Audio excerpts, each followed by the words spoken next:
This is the story of the Roman conquest of Egypt, a war that would lead Egypt to a fatal demise.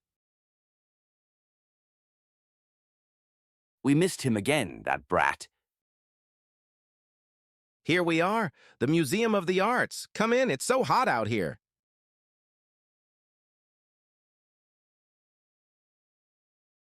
The first battle of Egypt, leading to the Roman invasion of Egypt, was the Battle of the Nile.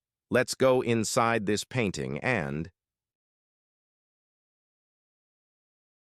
Ah!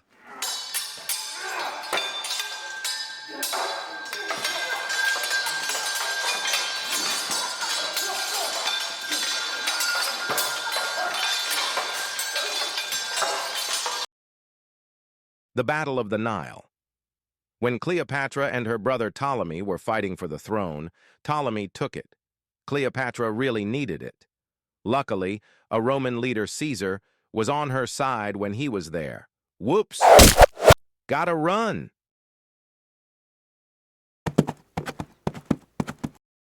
Let's use a map instead for safety precautions anyways. Caesar was chasing Pompey the Great, his former ally, a senate and rival, after causing a civil war against him.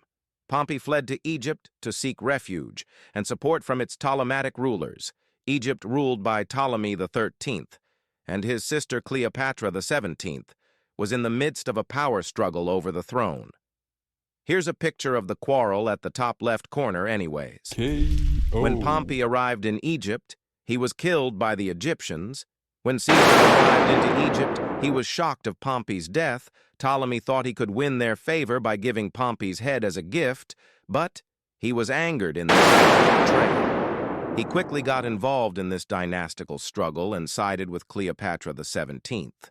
Before they began the battle, Caesar was trapped inside Alexandria. He was forced to do building-to-building combat, street battles, and control of the harbor and pharaohs, or lighthouses in English.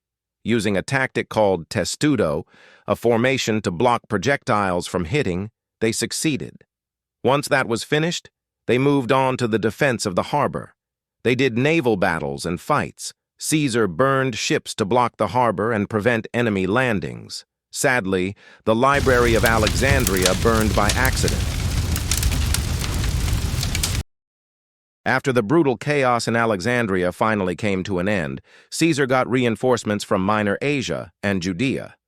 Then Caesar came marching towards the river Nile, where Ptolemy the 13th, regrouping near Memphis, was. With the help of Cleopatra and their allies, they defeated Ptolemy in a crucial yet brutal tactic. First, Caesar's legions fought in a manipular way of fighting, a flexible one unlike Ptolemy's phalanx style, and armed with a short sword or gladi and throwing spears or pilum. They also used naval support, using river control to limit every movement. His fleet could land troops behind enemy lines.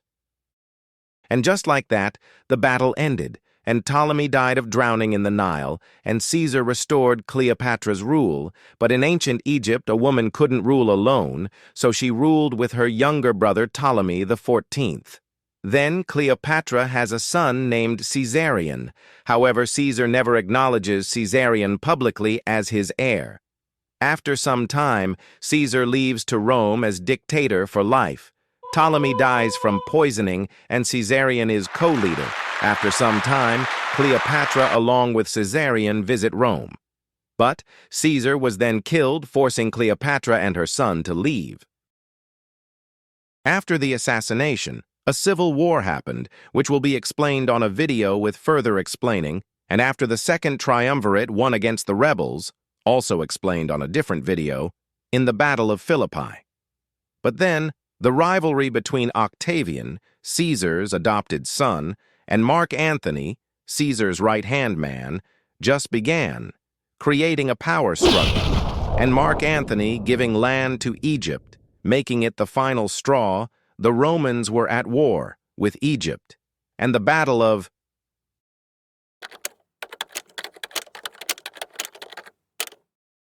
The battle was fought off the coast of Actium, Greece. Octavian's fleet was commanded by Agrippa. As this was a sea battle, they did have ships. The Romans, with Octavian and again led by Agrippa, had Liburnian ships, a flexible and fast ship. The Egyptians with quinqueremes were, although stronger than Liburnian ships, was also heavier, making it slower. The Romans' fleet made a wide, mobile line of ships, with Mark Antony making a tight crescent. Then, Agrippa moved the line and formed a circle surrounding Mark Antony's fleet. The fight was tough. Then, mid-battle, Cleopatra left the battle retreating for Egypt, and Mark Antony following, and just like that, the Romans won. As Cleopatra and Mark Antony were escaping, Octavian took the time to secure the eastern provinces, such as Bithynia and Pontus, before invading Egypt.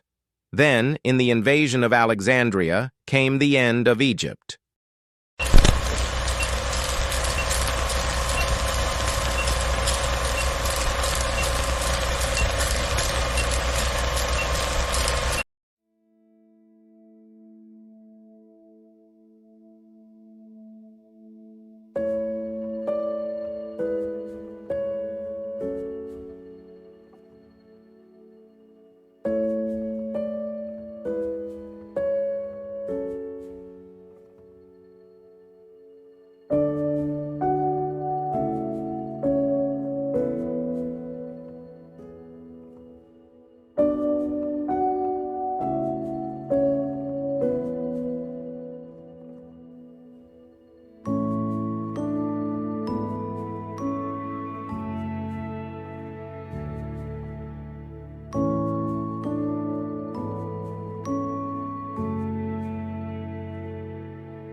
Please like and subscribe for more videos, and also let me know if you have any suggestions or updates on this video. Bye.